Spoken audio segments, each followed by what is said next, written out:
Hi friends, இன்றைக்கி என்னன்னாக்க ஏசிக்குள்ளே you are timer எப்படி ஃபிட் பண்ணுறதுன்னு பார்க்க போகிறேன்.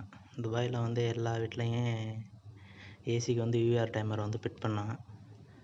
கண்டிப்பாக அது வந்து ரூல்ஸு. அதை எப்படி ஃபிட் பண்ணுறதுங்கிறது, அதோட ஒயரிங் எப்படி பண்ணுறது அப்படிங்கிறத பற்றி இந்த வீடியோவில் வந்து பார்க்க போகிறேன். இது வந்து நாங்கள் ஆல்ரெடி எல்லாமே வேலையெல்லாம் முடிஞ்சிச்சு. அதுக்கப்புறம் தான் வீடியோ எடுத்தேன். இது வந்து மெயின் கேபிள் வருது, மெயின் கரண்ட்டு அதெல்லாம் வருது மெயினு.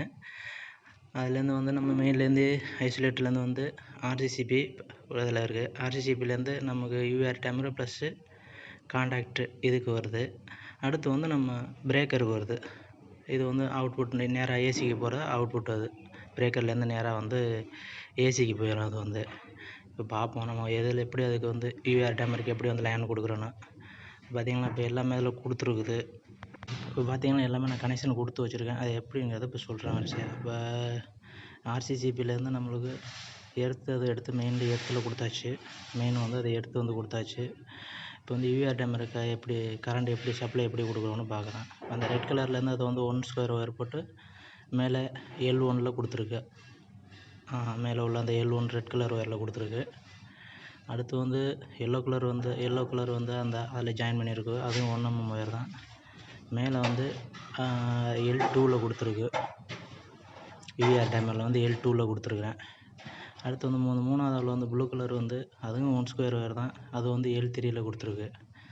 இதை நம்ம 3 பேஸ் அப்படிங்கிறதுலாம் 3 இன்புட் அது கொடுக்குறோம். அப்புறம் வந்து நியூட்ரல் கொடுக்கணும். நியூட்ரல் வந்து Nல் கொடுத்துருக்கேன். Nல் கொடுத்துட்டு கான்டாக்டருக்கு வந்து ஒரு நியூட்ரல் கொடுக்கணும். அதுக்காண்டி அந்த ஒரு A2 அதில் வந்து கான்டாக்டருக்குள்ளே A2 அதுக்கு ஒரு நியூட்ரல் கொடுத்துருக்கு. இப்போ கீழே வந்து நமக்கு எந்த லைன் வேணுமோ அதில் வந்து எடுக்கிறதுக்காண்டி நம்ம வந்து L1லேருந்து காமனாக எப்போதும் எடுக்கிறது L1லேருந்து எடுக்கிறோம். L1லேருந்து எடுத்து அதில் அந்த காயிலுக்கு இன்புட்டு கொடுக்குறோம். ஃபஸ்ட்டாக உள்ளது வந்து அந்த 15 நம்பரில் கொடுத்து திருப்பி 16ல் எடுத்து திருப்பி நம்ம வந்து A1 வந்து கீழே கொடுத்துருக்குறோம். A2 கொடுத்துருக்குறோம். மேலே வந்து A1 நியூட்ரல், கீழே வந்து A2 கொடுத்துருக்குறோம். இதில் பார்த்திங்கன்னா நம்ம டைமரு அதை ரிலே ஆன் ஆகிற ஆஃப் ஆகிறதுக்குள்ளே டைமிங்குள்ளே க்ரீன் லைட்டு எல்லாம் எரியும்.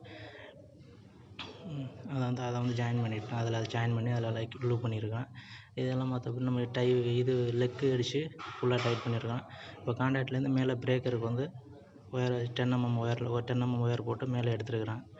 அதுலேருந்து மேலேருந்து நம்ம வந்து ஒவ்வொரு ஏசிக்கும் உள்ள லைன் 6 mm ஒயர் போட்டு கொண்டாந்து வச்சுருக்குறோம். 6 mm ஒயர் போட்டு ஃபெரூல் போட்டு கொண்டாந்து வச்சு நம்ம ஒயரெல்லாம் வேலை முடிஞ்சிச்சு. அதனால் கனெக்ட் பண்ணி வச்சுருக்குறோம்.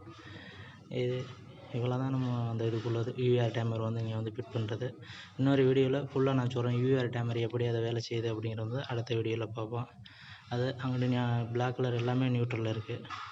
நம்ம எம்டிபிலேருந்து டிபிலேருந்து நமக்கு ஒரு எல்லோ க்ரீன் ஒயரும் வருது. நம்ம சைடில் உள்ளது வந்து எல்லோ க்ரீன் ஒயர் போய் அதுக்கு வந்து கனெக்ட் பண்ணுறோம். இது எல்லாமே நான் ஃபஸ்ட்டே செஞ்சு வச்சுருந்தேன். இப்போ தான் செஞ்சு முடிச்சுட்டு தான் வேலை எடுக்கிறேன். இது எல்லாமே வந்து 6 ஏசிக்கும் தனித்தனியாக போட்டு பண்ணியிருக்கிறான். இதுதான் அந்த கிளாண்டு 25 mm கேபிள் போட்டிருக்கிறான் 3 கோரு. அது கிளாண்டுக்கு லெக் அடித்து கொண்டு போய் அந்த எல்லோ க்ரீனில் கொடுத்துருக்குறான். கொடுத்துட்டு மெயின் கேபிளும் அது எல்லோ க்ரீனில் கொண்டு போய் கொடுத்துருக்கு. மெயின் எர்த்தையும் கொண்டு போய் கொடுத்துருக்குறான். Okay friends.